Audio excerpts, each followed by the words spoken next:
warahmatullahi wabarakatuh. Teman-teman, perkenalkan kami dari kelompok 2 Kota Palembang dari kelas IKMC yang beranggotakan Dedis Oktaviani, Efrisna Pratiwi, Fani Sara Rasica, Rahayu Azahra, Cindy Molita, Siska Desi Lestari, dan saya sendiri, Yospin Angelin. Kami akan mempresentasikan laporan survei kami, yakni tentang pemukiman lahan basah di Kota Palembang beserta pengolahan sanitasinya.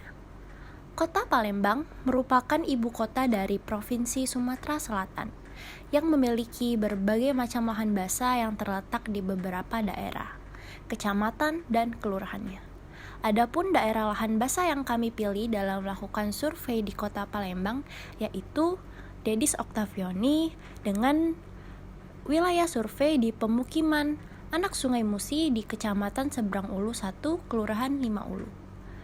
Dan Rahayu Azahra di pemukiman pinggiran Sungai Musi, Kecamatan Seberang Ulu 2, Kelurahan 14 Ulu. Dan saya sendiri, Yospin Angelin, Siska Desi Lestari, Cindy Molita, dan Fani Sara Rasica melakukan survei di pemukiman sekitar lahan rawa di Kecamatan Kalidoni, Kelurahan Kalidoni Seilais. Dan Efrisna melakukan survei di pemukiman sekitar lahan rawa Kecamatan Ilir Barat 1, Kelurahan Bukit Baru. Survei yang kami lakukan merupakan pemenuhan tugas dari mata kuliah pengolahan sanitasi lingkungan di pemukiman lahan basah. Survei ini atau kegiatan turu lapangan ini bertujuan untuk mengetahui tentang pengolahan sanitasi pemukiman lahan basah di daerah Kota Palembang, terkhususnya di sekitar daerah lahan basah tahun 2021. Kegiatan ini dilakukan dengan cara observasi dan wawancara langsung kepada respondennya.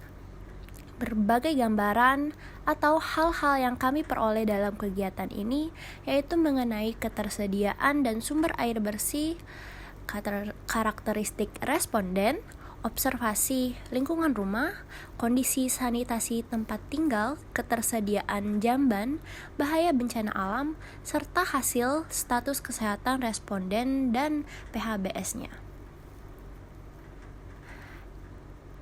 Kami akan menjabarkan gambaran dari responden kami. Responden kami dibagi atas karakteristik jenis kelamin, usia, tingkat pendidikan akhir. Yang pertama adalah jenis kelamin. Seluruh respondennya berjumlah 42 orang responden. Yang berjumlah laki-laki 4 orang dan perempuan 38 orang. Lalu berdasarkan karakteristik tingkat pendidikan, yang tidak sekolah ada 1 orang responden, lalu yang tamat SD ada 5 orang responden, yang tamat SMP ada 6 responden, lalu yang tamat SMA atau SMK tingkatnya 23 responden, lalu yang tamat perguruan tinggi D1 sampai dengan D4 atau S1 dan setingkatnya ada 7 orang. Yang mana berdasarkan kelompok seluruhnya berjumlah total 42 sampel responden. Lalu kami juga mengkelompokkan karakteristik responden berdasarkan status pekerjaannya. Jumlah responden yang memiliki pekerjaan swasta ada 3 orang atau 7,1%. Yang memiliki pekerjaan sebagai PNS, BUMN, Polri atau TNI ada 3 orang, yakni 7,1%. Lalu yang pekerjaannya ibu rumah tangga ada 31 responden, yakni sekitar 73,8% dari keseluruhan responden. Dan pekerjaan lainnya ada 5 orang, yakni 11,9%.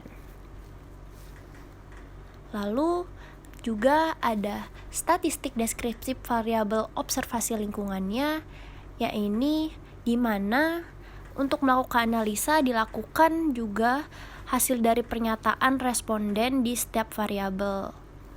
sebagai berikut. 1, yaitu jenis pemukiman lahan basahnya.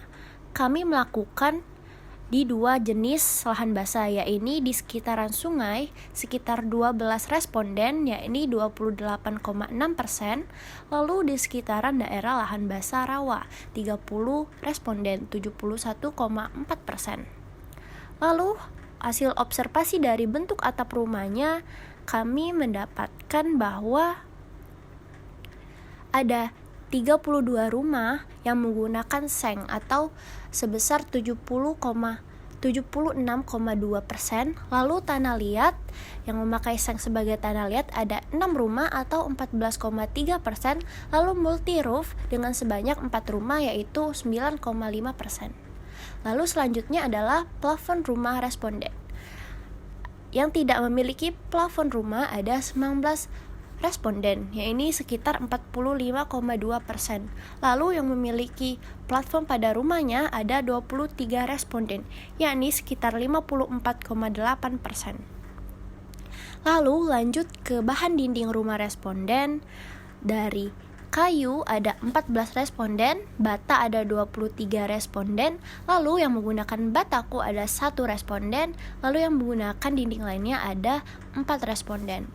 Hal ini menunjukkan bahwa kebanyakan dinding rumah responden menggunakan dinding bata, yaitu sebesar 54,8%. Selanjutnya adalah observasi di bahan lantai rumahnya. Ada kayu dengan memakai lantai kayu ada 16 responden, yang memakai lantai keramik ada 23 responden, yang memakai lantai tegel ada 1 responden, dan lainnya ada 2 responden. Yang paling banyak adalah menggunakan keramik atau lantai keramik yang berjumlah 54,8%. Lalu ada juga mengenai luas rumah responden. Ada bermacam-macam luas responden, namun yang paling banyak adalah responden dengan luas rumahnya 18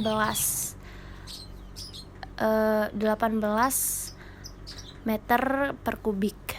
Ya, ini ada 5 orang responden mencakup 11,9%. Lalu lanjut ke observasi air bersih di pemukiman lahan basah. Sumber airnya terdapat seluruhnya kebanyakan PDAM dengan berjumlah 39 responden yang menggunakan sumber air PDAM. Lalu yang menggunakan sisanya adalah sungai, yaitu sekitar 3 orang. Total persentase yang memakai PDAM adalah 92,9% dan sisanya yang menggunakan sungai 7,1%. Sarana airnya rata-rata milik sendiri, yaitu 38 orang. Lalu yang tidak memiliki sendiri ada 4 orang. Air yang digunakan juga kebanyakan jernih, yaitu sekitar 92,9%. Air yang digunakan berbau ada sekitar 7,1 orang. Lalu air yang terasa asin hanya ada 2,4%. Lalu upaya yang dilakukan untuk memberi kaporit itu ada 1 orang yang berjumlah 2,4%. Lalu lanjut ke hasil observasi lingkungan tempat tinggal. Didapatkan bahwa pernyataan seluruh di pemukiman lahan basah rata-rata membuang sampahnya setiap hari sebanyak 38 orang responden, yakni mencakup 90,5% dari seluruh sampel. Lalu cara pengolahannya paling banyak adalah dikumpulkan kemudian diangkut oleh petugas sebesar 50%. Tersedianya tempat sampah di wilayah pemukiman lahan basah ada sekitar 83,3%.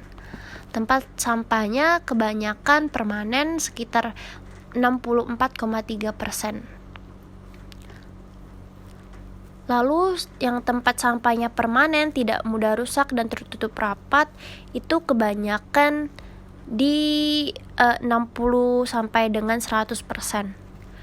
Jenis jambannya yang paling banyak adalah menggunakan leher angsa, yaitu ada 36 responden dengan presentasi 85,7%. Jambannya kebanyakan sudah dilengkapi oleh dinding dan atap pelindung dan sudah memenuhi jarak untuk lebih dari 10 meter. Serta lubang pembuangannya rata-rata telah ditutup. Lalu pindah ke kejadian bencana rawan banjir di daerah lahan basah. Di daerah lahan basah yang telah disurvei, ternyata didapatkan bahwa sering terjadi banjir, yaitu sekitar 59,5% responden menyatakan bahwa pemukiman di tempatnya adalah daerah yang rawan banjir, yang dalam frekuensi banjirnya bisa dalam 1-12 kali dalam setahun. Lalu dengan daerah rawan kabut asapnya itu hanya sekitar 9 orang, yaitu 21,4%. Lanjut ke survei tentang status kesehatan responden dan PHBS-nya. Ada sekitar 27 responden yang keluarganya atau dianya sakit dalam kejadian 1 tahun. Ya, ini jadi persentasi orang yang sakit dalam 1 tahun ada 64,3%. Lalu jenis penyakitnya rata-rata adalah penyakit yang tidak menular, sekitar presentasinya 33,3%.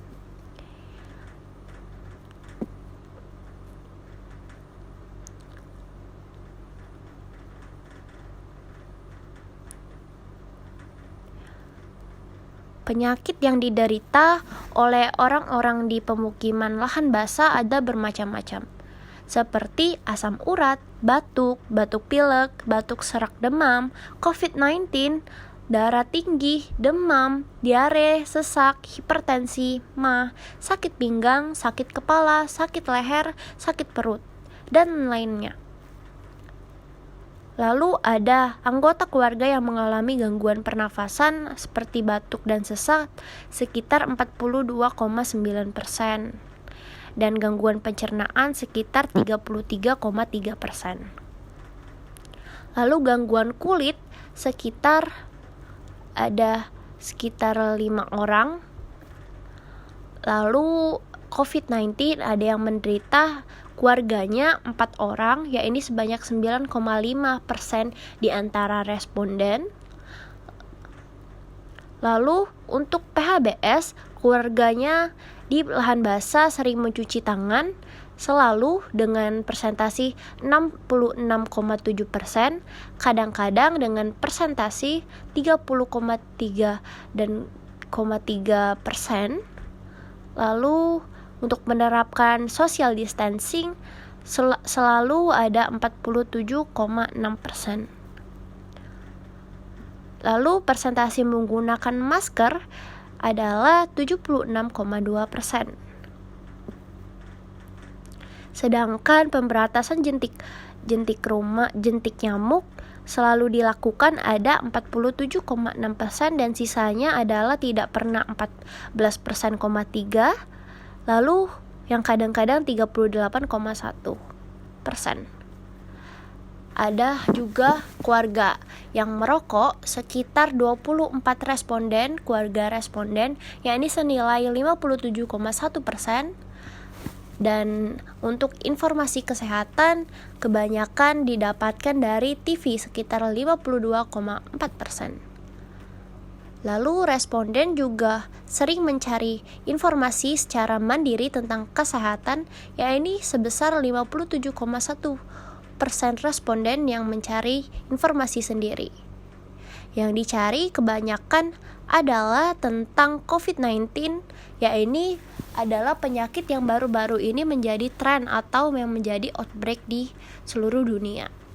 Dan untuk menjaga kesehatannya, keluarga atau responden yang berada di sekitar pemukiman lahan basah selalu memakan buah sebanyak 45,2% keluarga, lalu yang sisanya kadang-kadang ada 54,8%, lalu yang sama sekali tidak mengkonsumsi ada 18 keluarga, sekitar 42,9%.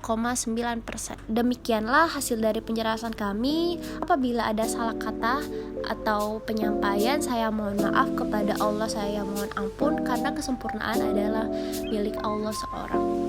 Wassalamualaikum warahmatullahi wabarakatuh. Semoga bermanfaat teman-teman.